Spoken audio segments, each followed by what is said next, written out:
Hi guys, it's ASBYT and the rumours are really starting to circle about the upcoming iPhone 12 range. So here is all of the latest information in one place. We're talking software, hardware and a few other brand new up and coming Apple products as well. Let's get straight to it.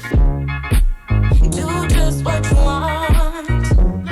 So firstly, some very interesting news regarding the iOS 14 software, which is due to launch with the iPhone 12, in the fact that it gives us a little clue about some upcoming hardware as well. Found in the software code by 9to5Mac are two symbols of some brand new over-ear headphones, one white and one black. Make a space grey version of those and I'm sold. So chances are these will launch with the iPhone 12, but equally they could launch earlier and those icons could be added to an iOS 13 update. They're believed to come with some of the same features as the AirPods Pro, like active noise cancellation, instant pairing and automatic shut-off when you take them off your ears. One huge rumoured feature on iOS 14 that many people are going to be a fan of is the ability to change default apps to third parties. So when you click on a link, you could choose Google Chrome, for example, as opposed to Safari. When you click on email, it could go to Gmail by default, and other music services could open by default as opposed to Apple Music. I personally think this would be an amazing feature, but I'm a little bit skeptical because this kind of goes against everything that Apple are about in terms of that ecosystem. Time will tell. And finally, before we move on to the iPhone, brand new iMessage features a new fitness app compatible with the iPhone, Apple Watch and Apple TV, as well as improvements to the Apple Pencil if we're talking iPadOS. So moving on to the iPhone 12 range, expect something a little bit similar to last year, but some big differences at the same time. Last year, it seemed that Apple finally managed to sort out the naming situation with the 11, 11 Pro and 11 Pro Max. That sort of Pro name matched up with the likes of the MacBook Pro and the AirPods Pro. So as we're almost certain we're going to get another 3 models this year, expect the same name. iPhone 11 12. That's definitely not that. iPhone 12, 12 Pro and 12 Pro Max. Similar names, but finally we're due to see the first major design shift since the iPhone 10. Notoriously, Apple don't tend to change their design every single year like a lot of manufacturers, and it's obvious to see why. It is, after all, a great way to maximize profits. But even for Apple, there's only so many times you can rehash a design, and it seems to be their sweet spot is every sort of 3 to 4 years. So 10, 10S, 11,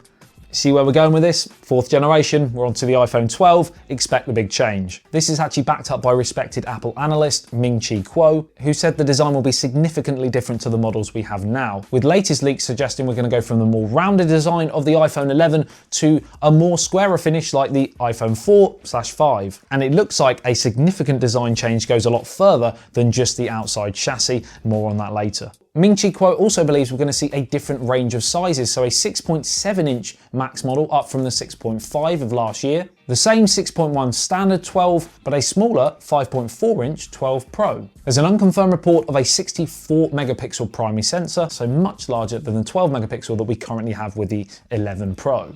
Now in theory, the larger the sensor, the more detailed the images can be, the better the pictures are in low light, with greater dynamic range potential as well. A larger sensor can also help out with depth of field or background blur, as will the additional time of flight sensor that will be added to the 12 Pro, with the regular 12 gaining a telephoto lens which was absent on the 11, but there will be no time of flight sensor. A 64 megapixel sensor will be smaller than the 108 we see on the S20 Ultra, but that doesn't mean the iPhone will take necessarily worse photos, because as you know, processing software is such a huge element as well. Backed up by my full comparison test which I did here, in which the iPhone 11 Pro Max with its 12 megapixel sensors more than held its own against the S20 Ultra, and there was only subtle differences between the two in my opinion. Another area Apple are looking to hold their own against Samsung this year is in the display department. For the last couple of years, Android fans have mocked Apple, and possibly rightly so, for the size of the notch. And it seems 3 years after its inception, as with the rounded to square design finish, it's time for change in the display makeup too. Recent leaks have suggested a punch hole cutout could be an option similar to the S20 Ultra. However, to fit all of the sensors needed for Face ID, etc. would be, let's say, more than a struggle. So many leaks that are coming out is that there will be a notch, but just a smaller one. And no, while we're on the subject, all of the sensors, etc. will not be housed in a miniature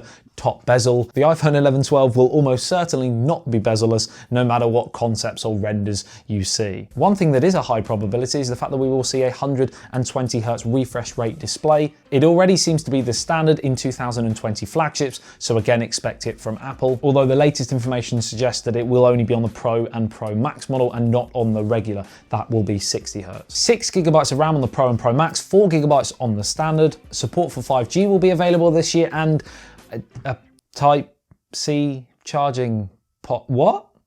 Surely not. Come on, Apple. It's time. it's time to say goodbye to the Lightning. Let me charge my iPhone and my MacBook and my wireless headphones with one cable. One can only dream. Word on the grapevine is that a navy blue color will be circulating come launch, and that'd be very interesting to see. Let me know in the comments if you're pumped for the iPhone 12 range. Is it going to be the best smartphone range of the year? Drop a like on the video if you enjoyed it. Subscribe to the channel if you love breaking tech news, unboxings, reviews. I'll love you and leave you. I'll see you in the next one. Stay sporty. Peace out. Do just what you want.